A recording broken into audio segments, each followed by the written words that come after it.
इस इंडस्ट्री ने हमें बहुत दिया है। मैं एक सिंपल सी हाउसवाइफ हूँ, एक मिडिल क्लास फैमिली को बिलोंग करती हूँ। मेरे पापा गवर्नमेंट सर्विस में थे, मदर गवर्नमेंट टीचर थी। पापा के पास स्कूटर था, मम्मी के पास साइकिल थी और हम तीनों बहनों के पास साइकिल थी। मैंने इस बिजनेस को ज्वाइन किया तब मेरे सिर पर इतना इतना घूंघट था। मेरे को सिर्फ एक भाषा आती है, हिंदी। मेरे में बिल्कुल आत्मविश्वास नहीं था, मेरे में हीन भावना थी और मेरे हस्बैंड मुझे 100 रुपया पॉकेट मनी देते थे। इस इंडस्ट्री को चुना, इस बिजनेस ने साथ दिया, वक्त ने साथ दिया, मैंने वक्त का साथ दिया, वक्त की बहुत कदर करी। तो आज सीन ये है कि वो जो 100 रुपया पॉकेट मनी मिलती थी ना, वो डबल हो गई है, अब हर घंटे का। दोस्तों, इस इंडस्ट्री ने इतना दिया है, इतना प्यार, इतना मान, इतना सम्मान कि समझ में नहीं आता इसको कैसे वापस दें, कैसे रीपे करें। तो जब मौका मिला कि आज कुछ ऐसा कर सकते हो इंडस्ट्री के लिए, कम से कम एक तो हो सकते हो इंडस्ट्री के लिए, कम से कम एक प्लेटफॉर्म पर आकर के जो आपने सीखा है, जो आपके पास मूल मंत्र हैं सफलता के, जो खाली खुद के लिए नहीं आपने आजमाए हैं, जो सैकड़ों लाखों लोगों के लिए आजमाए हैं, कम से कम कुछ गुर तो सिखा सकते हो। कम से कम उस व्यक्ति को वहां से उठा के यहां तक लाने में उसकी मदद तो कर सकते हो। इसलिए मैं आज यहां आई हूं। दोस्तों, सफलता बाय चांस नहीं मिलती। ये जो नेटवर्क मार्केटिंग की बड़ी बड़ी बातें होती हैं, जैसे हम सुनते हैं इतनी बड़ी गाड़ियां मिली, ये इतनी यंग एज में, हमारे सारे अचीवर जवान हैं, बिल्कुल यंग यूथ। कोई बूढ़ा है? कोई बूढ़ा दिख रहा है? हम सब बहुत यंग हैं और अभी तो हम में से कोई शुरू ही नहीं हुआ है। सच तो ये है कि नेटवर्क मार्केटिंग का ना अभी रॉकेट किसी कंपनी ने या किसी लीडर ने खड़ा भी नहीं किया है। उड़ाना तो बहुत दूर की बात है, अभी तो हम सब लॉन्च पैड बना रहे हैं। अगर इस समय हमने अपने वक्त की कदर कर ली और इस समय हमने इस इंडस्ट्री की ताकत को समझ करके और सिस्टम में अपने आप को ढाल लिया, तो जहां हम जाएंगे और जहां हम अपने देश को ले जाएंगे, उसका सचमुच अंदाजा इस हॉल में बैठे किसी भी व्यक्ति का होना भी बहुत मुश्किल है। मैं आज आपके साथ, जैसा कि मैंने बताया, एक सिंपल सी हाउसवाइफ हूं और सक्सेसफुल हो गई हूं। हालांकि डॉक्टर हूं बाय क्वालिफिकेशन, मैंने अकाउंटिंग में पीएचडी करी है, पर जब लोग मुझसे पूछते हैं आपने ये सब कैसे किया, तो मेरे पास एक ही जवाब होता है, दिल से। और कुछ पता ही नहीं है, दिल से। तो जब इस फोरम पे कुछ सिखाने का मौका मिल रहा है, तो वो ही दिल से सपनों के बारे में आपको कुछ सिखाना चाहती हूँ, जो मैंने किया, जो मेरे लोगों ने किया और सफलता पाई। क्या आप तैयार हो? Are you ready? तो आइए चलते हैं, आर्ट ऑफ ड्रीमिंग की बात करते हैं। ये क्या है सपने देखने का साइंस? आपने अभी सुना, हर कोई कह रहा है नॉलेज यहाँ पे लो, विजडम यहाँ पे लो और बाहर जाके एक्शन करो। मैं कहती हूँ जो सबसे इंपॉर्टेंट एक्शन है ना, वो बाहर जाके नहीं करना है। वो जो सबसे इंपॉर्टेंट एक्शन है ना, वो अभी करना है, आज करना है, यहाँ करना है, इसी क्षण करना है। वो बाहर जाके नहीं होता है, वो एक्शन अंदर जाकर के होता है।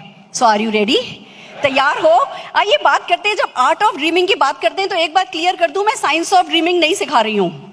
मैं वो जो सोती आंखों से सपना देखा जाता है उस पर भी बात नहीं करने वाली, मैं सूडो साइंस पे भी बात नहीं करने वाली, मैं वो लॉ ऑफ अट्रैक्शन, हम सबने बहुत किताबें पढ़ी हैं, हम सबने पावर ऑफ स्पोकन को बहुत सीखा है, स्पोकन वर्ड्स को बहुत सीखा है, हम सब थ्योरेटिकली साइंस के करीब तक पहुंच गए हैं सपनों के बारे में। पर जो मैं बता रही हूं वो साइंस नहीं है, वो आर्ट है। वो एक छोटे मोटे फंडे कह दो, इसने, जो मैं अब आपको सिखाने जा रही हूँ, उसने काम को बहुत आसान कर दिया है। मैं आपको गलती बताती हूँ मेरे से क्या हुई थी।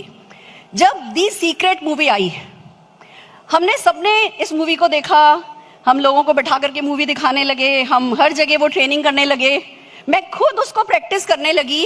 और एक ऐसी रोड थी जिसपे जब भी मैं गाड़ी चलाती थी तो गलती से उस रोड पर चली जाती थी। फिर मैंने सोचा मैं इस रोड पर बार बार लाई जा रही हूँ, इसका रीजन क्या हो सकता है? तो समझ में आया कि भैया ये जो रोड है ना, महारानी बाग में, यहाँ तुम्हें घर बनाना है। मैंने घर डिजाइन करना शुरू किया अपने ख्यालों में, सीक्रेट की सारे ज्ञान को लेकर के, और फिर मैंने वो घर डिजाइन करना शुरू किया। दोस्तों, वो मेरी सबसे बड़ी ब्लंडर थी। मैं आपको बता दूं, उस समय मेरे हस्बैंड पैरालाइज थे, वो ना बोल सकते थे, ना चल सकते थे, ना करवट बदल सकते थे, व्हील चेयर पर लेटे थे, हम उन्हें हर जगह व्हील चेयर पर लेके जाते थे।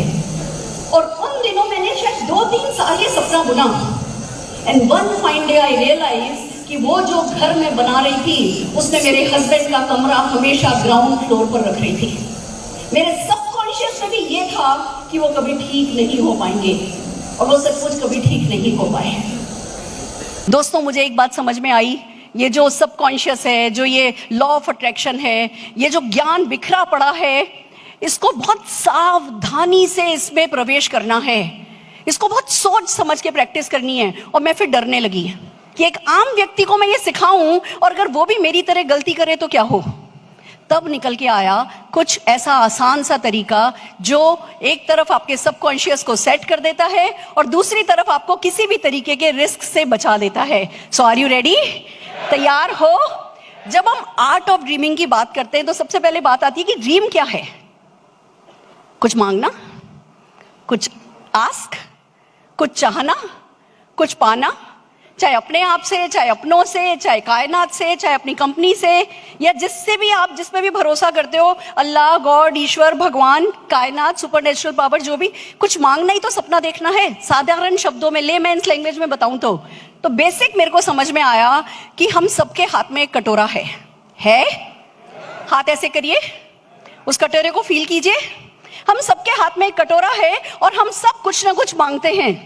पॉइंट ये है कि किसका कटोरा कितना बड़ा है, किसका कटोरा कितना खाली है, और किसका कटोरा कितना रॉयल है।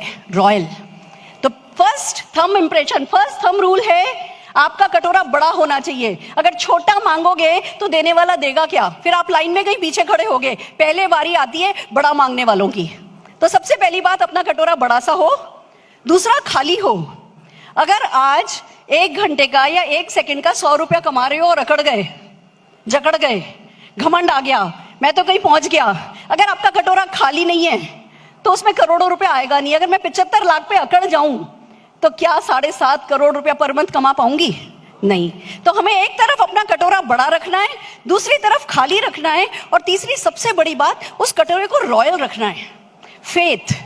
जब आप मांग रहे हो ना, तो वो फकीर की तरह नहीं मांगना है। मांगना है तो एक देता की तरह, दाता की तरह मांगना है कि बस जो भी आने वाला है वो देने ही वाले हो। जब मांगना है तो आस्था के साथ मांगना है कि मैं तो मांग रहा हूं, वो तो दे ही देगा। जो मुझे चाहिए वो तो आ ही जाएगा, जो मैं पाना चाहता हूं वो तो मिल ही जाएगा, जो मैं पहुंचना चाहता हूं वो तो हो ही जाएगा। इस आस्था के साथ अपनी वैल्यूज को फॉलो करते हुए कटोरा हाथ में रखना है। मैं फिर से कहती हूं, राइट रॉन्ग नेटवर्क मार्केटिंग का अभी बना नहीं है, अभी बन रहा है। पर फिलहाल आपको कम से कम इतना करना है कि जो आपके पेरेंट्स ने और जो पंचतंत्र की कहानियों ने आपका राइट एंड रॉन्ग डिसाइड किया है, उस राइट और रॉन्ग को फॉलो करो। जो आपकी डेफिनेशन कहती है राइट है वो करो, जो आपकी डेफिनेशन कहती है रॉन्ग है वो मत करो। लालच में आओ नहीं, आलस में पड़ो नहीं। जो आपको लगता है सही है, और अब सिखाया जा रहा है, लगातार सही गलत सिखाया जा रहा है, अनएथिकल नहीं होना है, जुगाड़ नहीं करना है, मैनिपुलेशन नहीं करना है, लॉन्ग टर्म सोचना है। नेटवर्क मार्केटिंग के संस्कार अभी डाले जा रहे हैं, ये संस्कार फॉलो कीजिए, उसको कहते हैं रॉयल होना। सो आर यू रेडी? आपके हाथ में कटोरा है, बड़ा है, खूबसूरत है, खाली है और रॉयल है, फेथ है, फैंटास्टिक। ये बेसिक इंपॉर्टेंट चीज है। देखिए, एक प्यारी सी बात बताती हूँ आपको। मैंने अभी कहीं पढ़ा था, अगले 5 साल में Indian direct selling industry $1 trillion की हो जाएगी। 70 लाख करोड़ रुपया सबके लिए है, सबके लिए सब कुछ है, कोई मारामारी नहीं है, किसी को किसी चीज की कमी रहने वाली नहीं है। और जब 70 लाख करोड़ की होगी, उसमें से 40% भी बटा तो 28 लाख करोड़ रुपया आप लोगों में और हम लोगों में ही बटेगा। बटोर बटोर के थक जाओगे।